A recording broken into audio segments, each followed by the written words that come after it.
Okay, the last video in this whole unit is going to be about how people switched from being hunter-gatherers and became part of civilizations. And the big thing that I want you to know is, of course, how that change happened and why it was so important, but then also what were the traits of both Neolithic villages and what were the traits of the civilizations that will eventually develop, and how are those connected to us? There's a great TED Ed lesson that you're going to have to do as part of this unit. All right, good luck. Here's the video.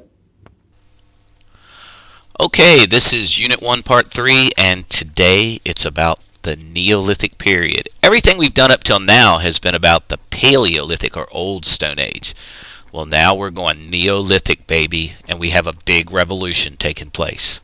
All right, let's get started. All right, here's our SOL. We're going to describe the technological and social advancements that gave rise to communities. No more hunting and gathering. You get to stay in one place. We're also going to talk about how archaeological discoveries are changing what we thought about those ancient times. Okay, so let's talk Neolithic. Remember, Neo means new. Lithic means stone. So you put it together, New Stone Age. Okay, so the big thing that happens during this period, two huge freaking discoveries, are agriculture and domestication of animals. And here's why this is such a revolution. We go from being food finders to food producers. We start to produce our own food, and it is revolutionary. All right, we think that women probably played the biggest role in discovering agriculture. Does anybody have any ideas why? Think about it. Yeah, they're the ones who did most of the gathering, where the men were trying to hunt. And the bottom line is at first, gathering was much, much more successful. And so what happened is we think over time they figured out that seeds led to the growing of the crops. And then domestication of animals is huge. Man now had their food source and their hunting buddies. We think the first animals were probably dogs.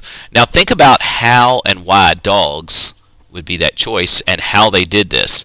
We'll talk about it more in class when we start talking about how they domesticated the first dogs. And remember that dogs were good for hunting. They were also good for protection and companionship. You know, it's okay to love your dog, just don't love your dog. And then it's going to lead to other animals being domesticated as well. All right, so what's the essential knowledge? The key traits to the Neolithic villages of this time. First, agriculture. Then, domesticated animals. Then, more advanced stone tools. You need to have things that are there that allow your agriculture and domestication of animals. You need to have tools that help you with this. And then lastly, they developed weaving. So they developed weaving, and they started to make pottery, obviously, because you wanted to store your food. And these are all important traits of the Neolithic village during this time period. Archaeology has revealed the valleys of the Zagros Mountains in western Iran were crucial locations during the Neolithic Revolution. But why do anthropologists see this as such a momentous era in human history? The Neolithic Revolution was probably the most important breakthrough that humanity's ever made in terms of change of life, because it's basically the foundation stone upon which the historical civilizations are built. We're basically talking about the beginning of farming, the beginning of the domestication of animals, growing crops in the fields around a permanent village. Now, it wasn't long before these villages became towns, and eventually these towns became cities, because without farming, there would never have been a city on the face of the earth. We are the inheritors of that Neolithic revolution. So this really is our point of origin. Not surprising that. Okay, so on your notes, what does Neolithic mean? You better know. Right here. And then I want you to come up with some ideas about which of the traits would be revolutionary to hunter-gatherers. And I think you have a pretty strong idea what the two most important were in terms of being revolutionary. That goes here. All right, So what were these early cradles of civilization like? Okay, well, agriculture happened at different times in different places of the world, and obviously different crops were suited to different environments. Wheat in some places, rice in others. You get the idea. Now, these places will become known as cradles of civilization. Most of these areas were in river valleys. The first that we think developed these was Mesopotamia, which is located between the Tigris and Euphrates river valleys, which we'll talk much more about in the next unit. The other river valleys include the Nile in Egypt, the Indus River in India, and the Yangtze River in China, also known as the Yangtze or Yellow River. Alright, but there's going to be villages all throughout Europe and the rest of the world that will develop around agriculture and domesticated animals. The oldest and largest of these villages are found in southwestern Asia. The first we're going to talk about is Jericho. It's found in ancient Palestine near the Dead Sea. It was in existence about 8,000 BC. And here are some pictures of the ruins of Jericho. Next up, we have Katal Hayuk. I feel like a Klingon when I say that.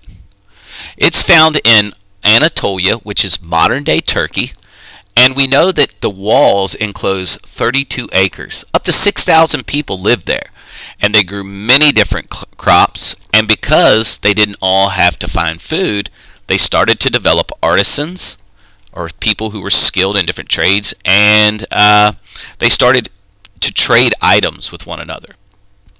Aleppo. Aleppo is one of the oldest inhabited cities in history. It's located in modern-day Syria, and it was occupied since around 5000 BC. It occupies a strategic trading point between the sea and Euphrates. The main role of the city was, of course, a trading place. And if you can see, strategically, it was built up on a hill, which gave it a big advantage during these times from invasion or any of those types of things. Okay, now one structure that you do need to know some information about is Stonehenge.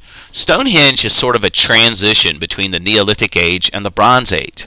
It's located in Salisbury, England. And listen, today we think, and we're pretty sure, that Stonehenge was an agricultural calendar. Now, it may have also represented, religious aspects to it, especially with the idea of worshiping nature in pagan religions of those times. But we also think that it worked as an agricultural calendar, and we'll talk a lot more about that in class. My big question is, how did they get all of those stones moved there? They didn't have the wheel, they didn't have the pulley. Interesting stuff, as a matter of fact.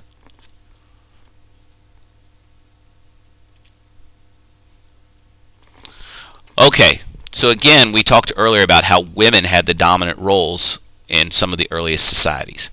As villages turned into cities, men took over farming. And now that men were the primary food providers, women's roles dropped. Societies became much more patriarchal, okay, or male-dominated. We also know that during this time, man started to create the use of metals. They would melt a metal and put it into shapes. The first natural metal that we think was used was copper. Then they started to mix their metals and to make an alloy. The first alloy is bronze. It was mixed copper and tin. It made a stronger metal. And anywhere from 3000 to 1200 BC is when we think this was the primary metal of choice. And then the Iron Age comes about, where an even stronger metal will replace bronze. Okay, so what are some reasons you think Stonehenge was built? You can put that right there. Or what purpose was it used for? Okay, so civilizations. We talked about river valleys. The Nile, Tigris and Euphrates, the Indus, and the Yangtze. Everybody Yangtze tonight. Now, the reason these areas were picked is because you had a water source and fertile soil. Great places to grow crops and to have water. Here is a map putting the river valleys down for you. You might want to make sure that your map matches up with that. Why would river valleys be a good place for permanent civilizations to develop? Or what characteristics do they have that make them such a good place? I've talked about a couple. You can probably come up with some more and put it right here on your notes. Okay, the last thing that I want to talk about are some of the traits of civilizations. Alright, civilizations. You have the rise of cities. Civilizations are complex cultures where humans share common elements. A culture is a people's way of life. It could be their music, the food they eat, the clothes they wear, even the shows they watch today. So this is where cities get their start. The first thing you have is the growth of government, usually monarchs in ancient times. But basically they felt like as more and more people lived together, you had to have reasons to keep them under control. These first monarchs or kings or queens started out as the toughest, strongest guys in their communities, and they were picked to lead. Then you're going to have an emergence of religion. Most of the earliest civilizations had religions that were tied to nature, and the gods had the forces of nature. Keep in mind that nature played a huge role in their lives, especially as early farmers. Priests had a very active role in societies. In some cases, like we're going to talk about with Sumeria, they were the leaders themselves, had religious powers and strength because of that. Alright, there was also a social structure. There was a class system built in where people had different roles at different levels. Okay, and the use of writing starts to develop in all these civilizations. So now we're going to get the start of history. Remember, everything before history was considered prehistory. Now this is history. And the first of the writings that we know of was cuneiform, developed in Sumeria. And artistic activity, the building of temples, pyramids, sculptures, paintings, all of these happen in these civilizations. Okay, all of this is based on agricultural surplus, the idea that you don't need everyone to produce food. So people get different jobs, like artisans. They start to make, fabrics, pottery, jewelry. And specialization of labor. That means people develop skills and trades for their job. Storage of food. Pottery is going to allow people to store their extra food, which is huge in terms of developing a growing population. And then trade. These artisans are going to trade the items that they make in exchange for food and other items. And this is the start of a barter system. Okay, so on your notes, I want you to use this chart to describe the characteristics of civilizations from ancient times and compare them to some of the ones of modern civilizations. Do that right here. Alright, so what are the big ideas of this video? The Neolithic agricultural revolution switches people from being food finders to food producers. Huge. This is the biggest idea of this whole unit. Agricultural villages form in different parts of the world and have many common traits.